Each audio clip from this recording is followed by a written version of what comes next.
Greetings and salutations to all my friends out there in YouTube land. I'm Rock Reynolds.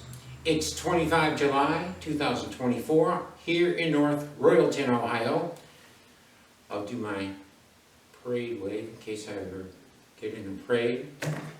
This video, the title of this video is Crucifixion of Jesus is a Mandela Effect.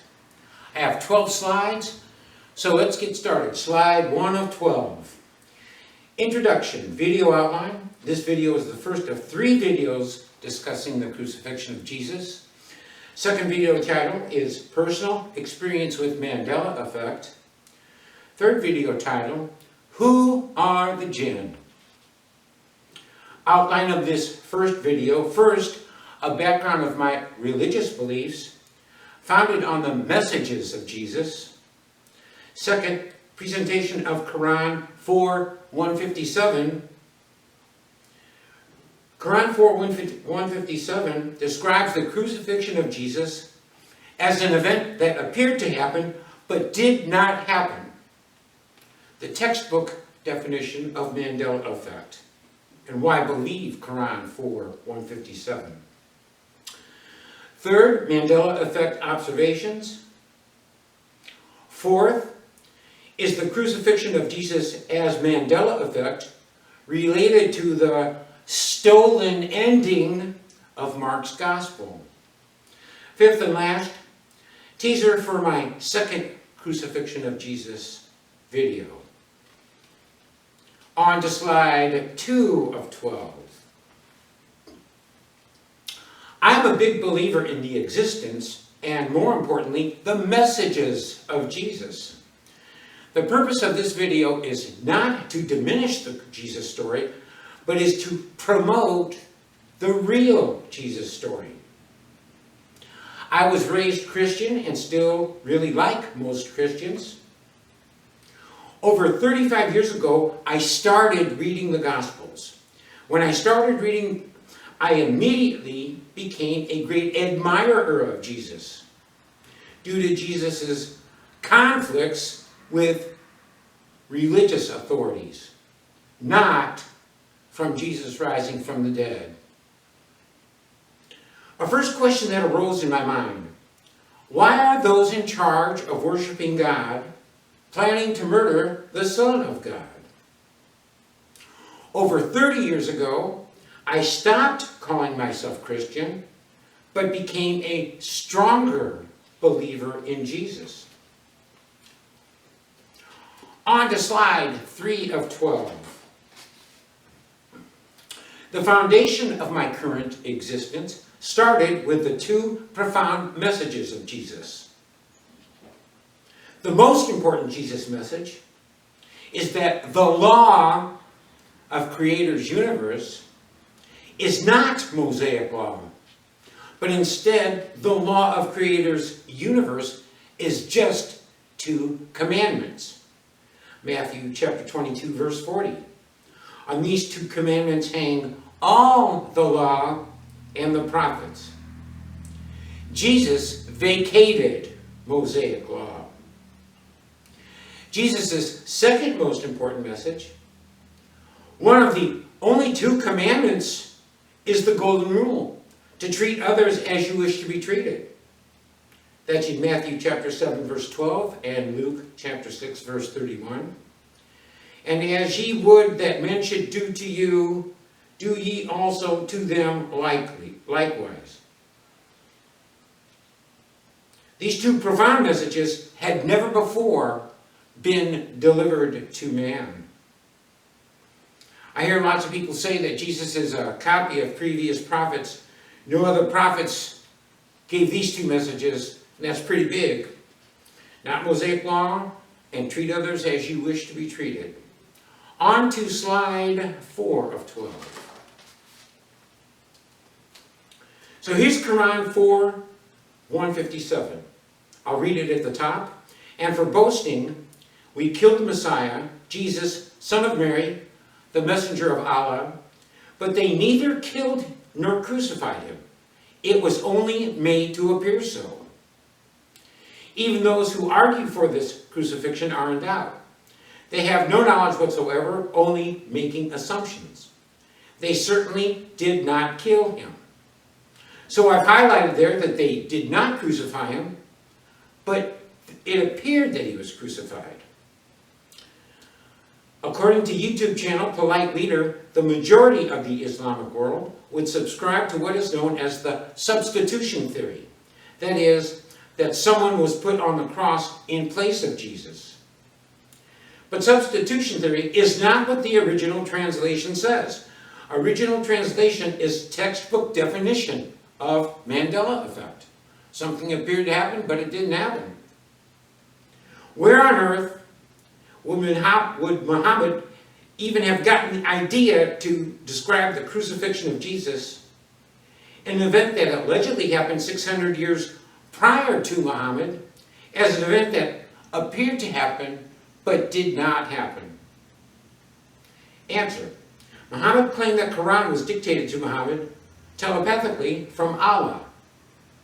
The source for this otherwise unbelievable assertion had to originate from some kind of spiritual entity, Allah or Gabriel, a spiritual entity. On to slide 5 of 12. Regardless of whether or not one believes in the Quran, regardless of whether or not one believes in the crucifixion of Jesus, and regardless of whether or not one believes in the Mandela Effect, it is undeniable that 1400 years ago, a sacred book was written describing the 600-year earlier crucifixion of Jesus as a Mandela Effect. How does that happen? For 1400 years, an unbelievable Mandela Effect description of the crucifixion was right in front of the eyes of religious scholars. Then, less than 20 years ago, the phrase Mandela Effect entered into the lexicon of man. The timing is perfect. Now is the time. We're just coming into grasp of this Mandela Effect.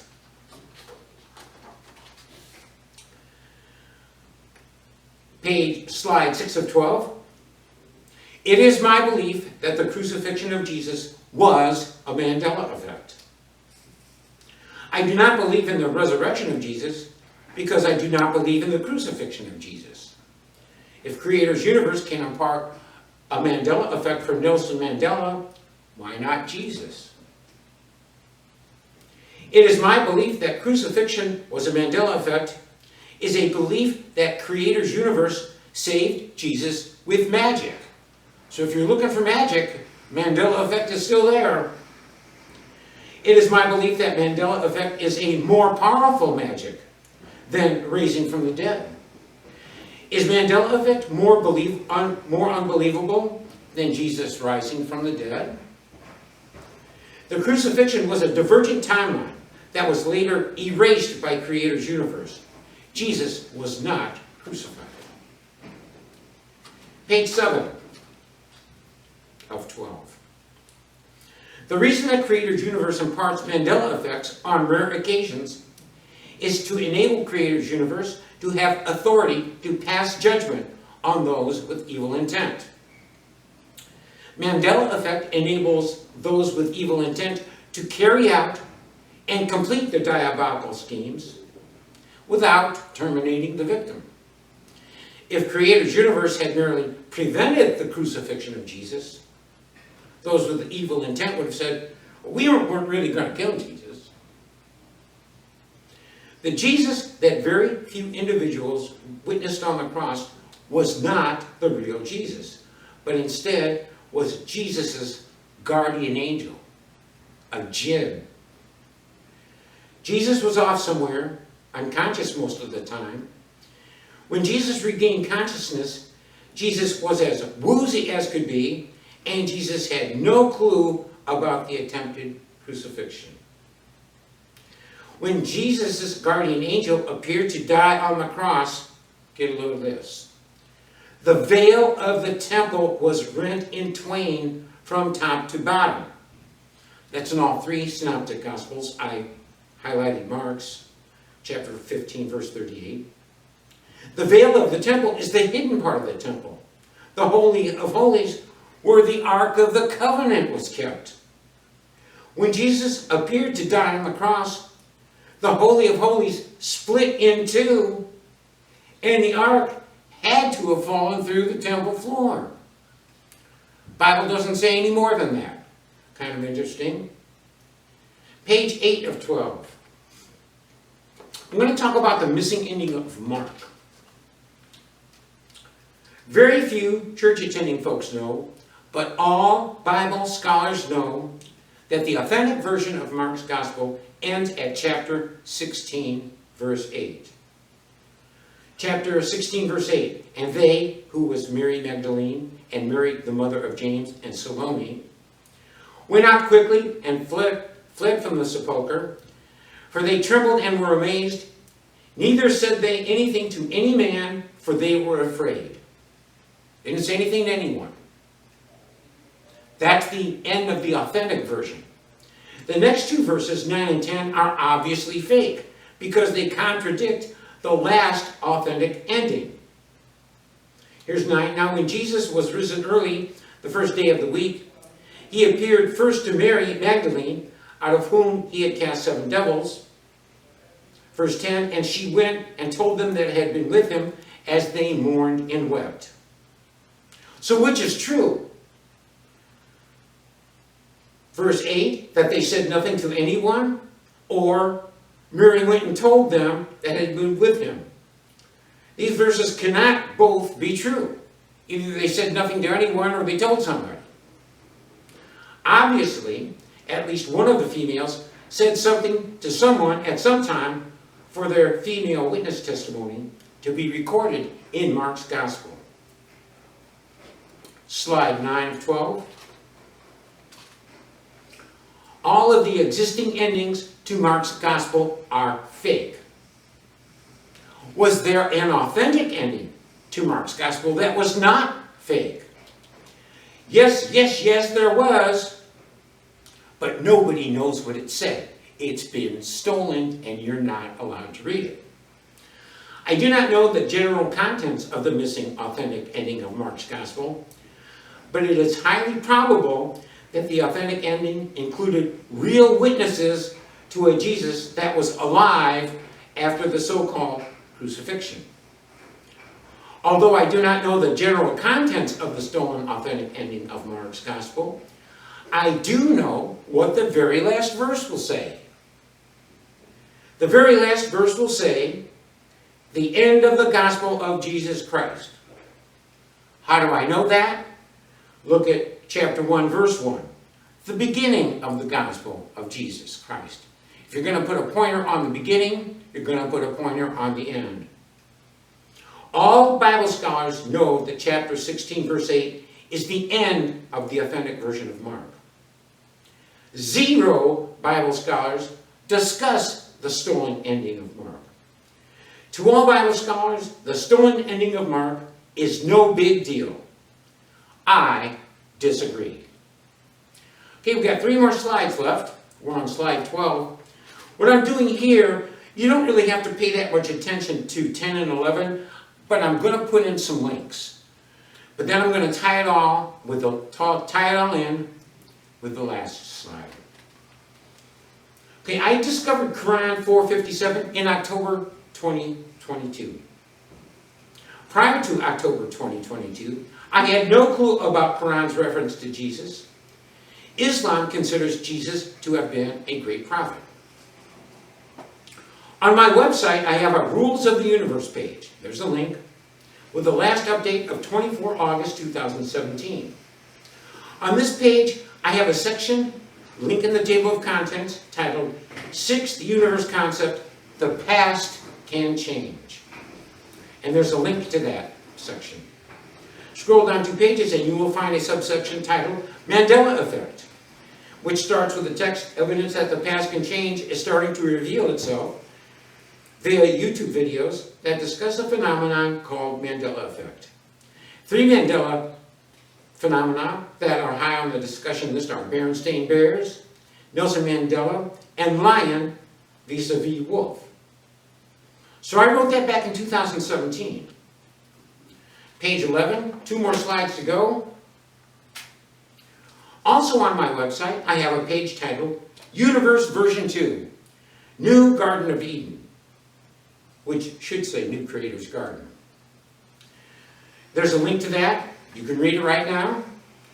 I created that webpage on 8 August 2018. And on that page, I have a section titled Resurrection of Jesus. There's a link to that. And in this section, I wrote the following text. This is back in 2018. If Jesus did not rise from the dead, then what was the dead Jesus on the cross that multiple witnesses had observed earlier? Answer, what witnesses observed on the cross was not Jesus. What witnesses observed was a jinn who looked and sounded exactly like Jesus.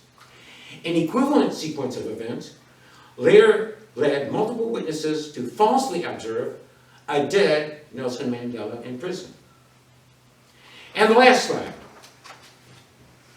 Teasers for my second Crucifixion of video. Crucifixion of Jesus video. Here's my point.